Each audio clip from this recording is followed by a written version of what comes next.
Hi, Estefania. Hello.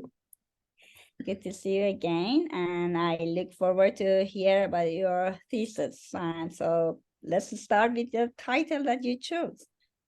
The thesis is called Lo último que se pierde es la esperanza, an interpretation of contemporary Colombian films about youth.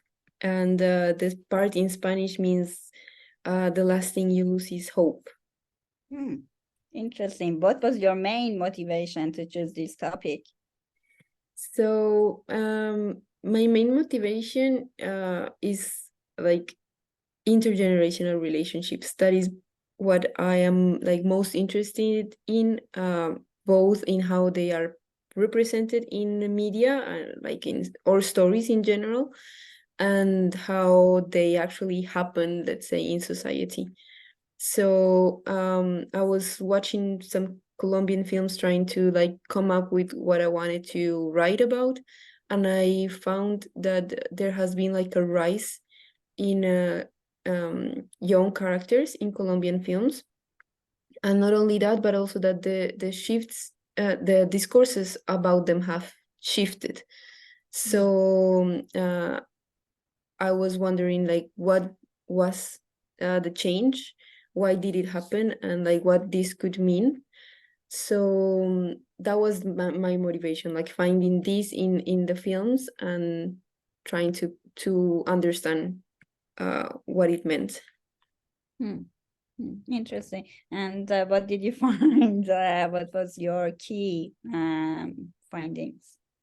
So well, I made the analysis from, let's say, like two perspectives, which was like gender and age, because I wanted to look at the relationships of young and adult and how the discourses about youth shape these characters. But also while analyzing this, I kind of noticed that it was also very important how discourses about gender shaped what these characters were and how they acted, and also that their performance of gender was challenging the stereotypes. So that's why I decided to like find the intersection of these 2 points and build the analysis from there. And in doing that, I argue that the hybrid gender performance of the characters is what enables them to renounce violence, which is like the main thing of that unites the characters of the films that I am analyzing. Well, I analyzed 4 films, but I focus mainly on 2.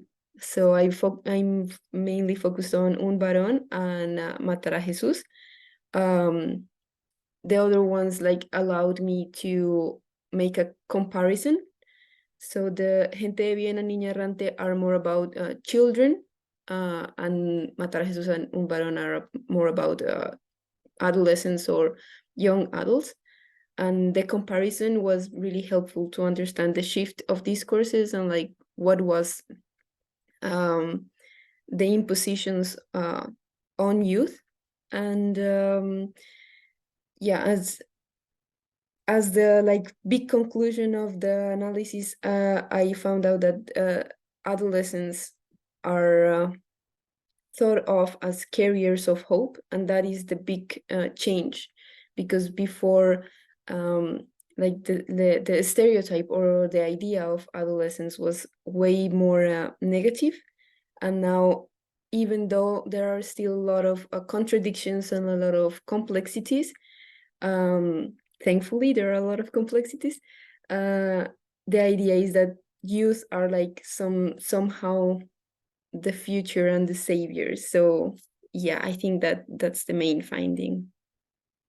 Very interesting. So, what lenses did you use to analyze your case studies? What theories did you use? So as I mentioned, I was focusing on age and gender. So I use age studies and gender studies. From age studies, I think the main thing was the youth lens, which focuses on conceptualizing adolescence and youth as complex, as full of contradictions. So that enables to like really see them as people and not like just stereotypes of or ideas about what adolescence is, but like seeing everything that makes their lives a little bit different.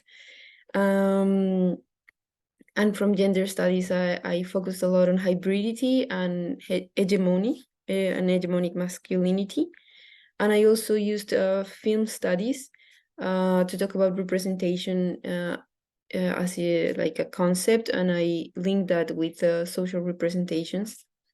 And then I was also using the allegorical imperative, which is a concept that a Colombian scholar, uses to describe how like the big story of Colombian films is violence. Like what we talk about from our country is violence, and he proposes like there can be other topics and other ways to look at this, let's say like big picture story of what Colombia is.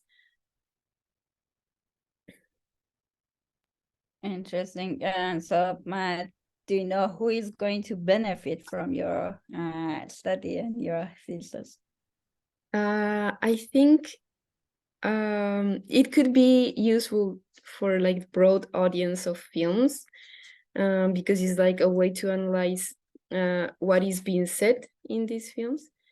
But I'm also a little bit like realistic, and I don't think a lot of people will be able to read it as it is. So I would say that the best way for this to have like some impact would be if teachers read it, or people in cultural organizations, that like people who in a certain way do workshops or do like education through film, because it would maybe precisely allow them to see how this analysis could be made, like what kind of questions could be asked to the characters, to the films themselves, and maybe then take that to what they do on daily lives and that spread it, let's say.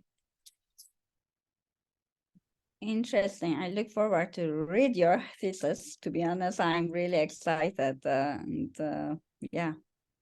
Thank you. Hopefully it's that much exciting for everyone else as well. I was witnessing how you got excited while you were writing. So definitely it's exciting for me to see what you've done with your thesis. Thank you.